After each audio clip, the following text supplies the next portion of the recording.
It's December 31st, 2020, and we're getting ready to bring new people in for the start of our next community area, the Dome.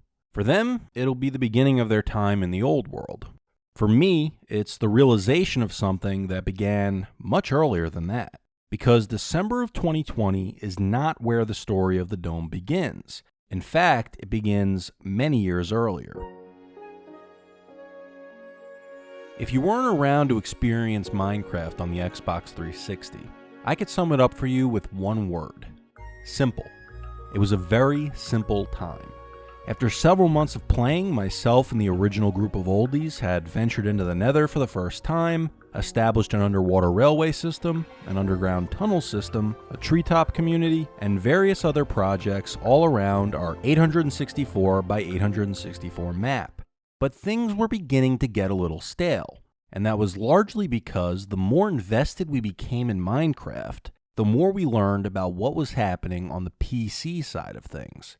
To put it in perspective, where today the Bedrock and Java versions of the game are pretty comparable in terms of updates and features, back then the Xbox 360 edition was far behind the PC version. At launch, the game was missing some of the most basic components of survival, things you wouldn't even think about today, like hunger. Infinite exploration, forget that. I'm talking about a time where if you attempted to leave the borders of your map, you'd crash right into an invisible wall. So we were starting to become more aware of the limitations placed on the version we were playing.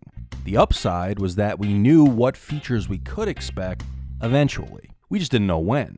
But the first substantial update I remember being really interested in was the introduction of a new game mode, creative mode. Everybody has their Minecraft archetypes, and at that time I considered myself very much a builder. So being able to build without any limitations and not having to worry about gathering resources, I thought this was going to be the definitive way I played the game moving forward.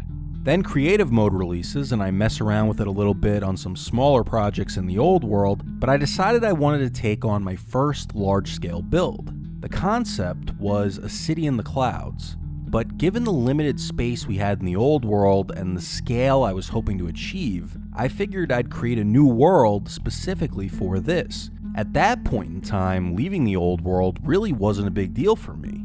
It was just a world.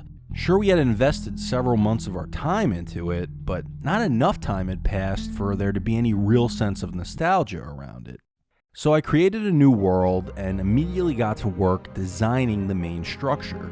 I had no real plan, no blueprints or anything, just an idea and an infinite number of resources. And right after I placed that final block, a feeling came over me that would shape the type of Minecrafter I would inevitably become.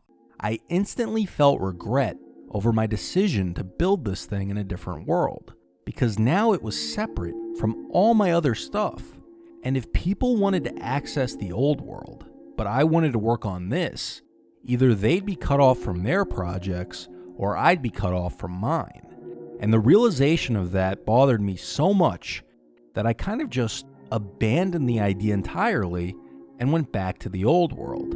And this thing that I had built would just sit there, incomplete, on a hard drive for years. Fast forward to 2016.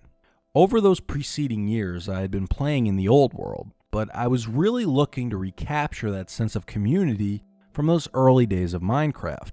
Then Xbox released this new feature called Clubs, and I thought to myself that this could be a good foundation to make that a reality.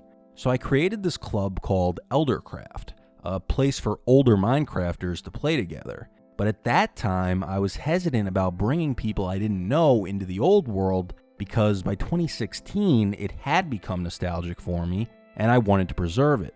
That's when I got the idea to revisit that project I had abandoned 3 years earlier and use it as the setting for Eldercraft.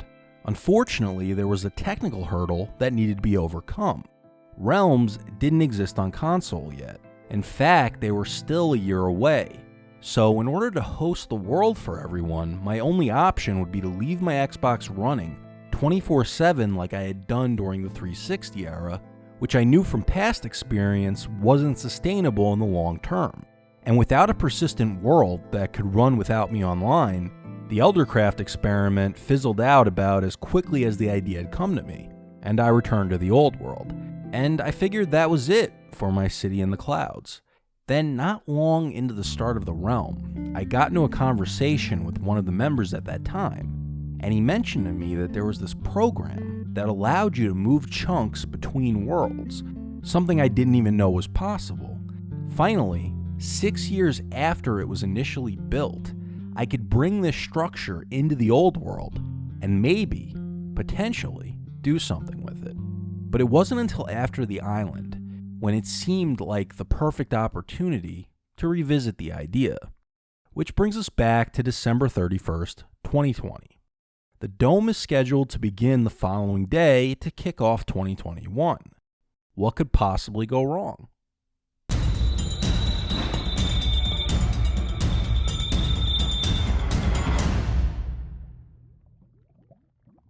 But we'll get to that.